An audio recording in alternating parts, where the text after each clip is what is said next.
Hey, what's up, guys? I'm back again today. I had another question. I know yesterday that I shared a question that I had, and I want to answer it. So today I have got another question that a couple of people have, I guess, commented on my videos, on my dust collection video that I put up some time ago.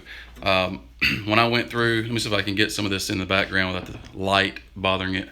So you can see all this metal ducting. Now I have some plastic fittings incorporated, and of course the hose here that you can see is the majority of my drops, but a lot of this piping on my ceiling is 5-inch snap block pipe. And so I've got one here on the table that I'm going to show you.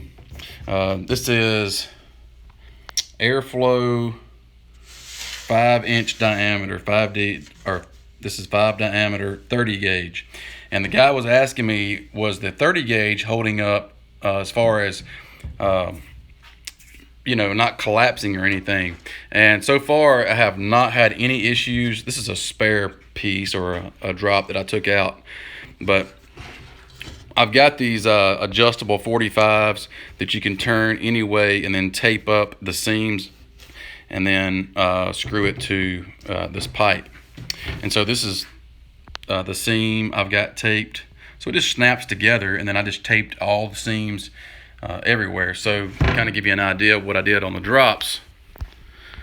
This is what they call a saddle. So you have the pipe, and then you have the saddle that fits over the pipe. And so I didn't have to buy the because these things are expensive, man.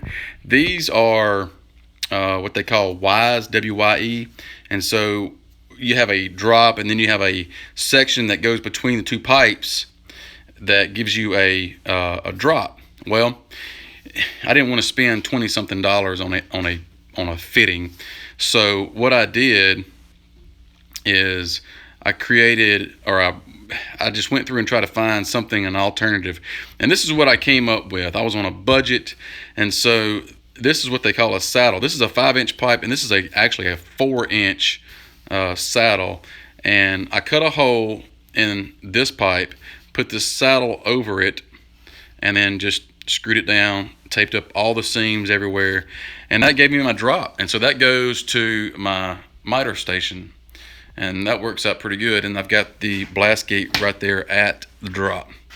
So for you guys that are looking for a really inexpensive solution, that is the ticket. Now, you can always do PVC. I got this from a local heating and air guy, and it was $1 a foot. So I got 50 foot, which did my whole shop as far as the ceiling goes. And some of the drops, like this one, I've got that drop.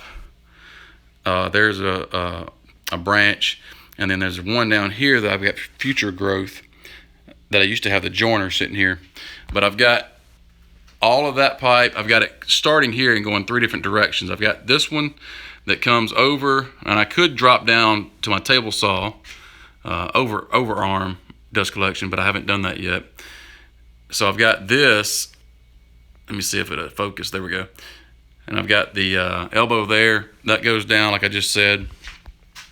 And then I've got that run that goes over to the joiner and the planer. And then I've got this section. I've got a drop down branch there that is I had a floor sweep on, but I took it out to rearrange some things. And then I've got this branch for the bandsaw, and then that particular drop is going to the drill press. Now that's kind of hanging there because I'm redoing that little area as we speak. So anyway, for you guys that are wanting to know about, does this 30 gauge stuff hold up? It has for me. I'm using the Harbor Freight dust collector. I've got the Wind environmental filter on it, and I'm using just a 55-gallon plastic drum with the in and out as a separator, using the Rockler little elbows for the in and outs. And there's the dust collector with a wind filter. So, that's my setup.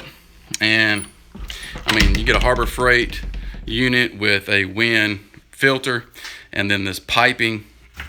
So it's working out pretty good for me. I would like to just upgrade everything to kind of get a more robust unit.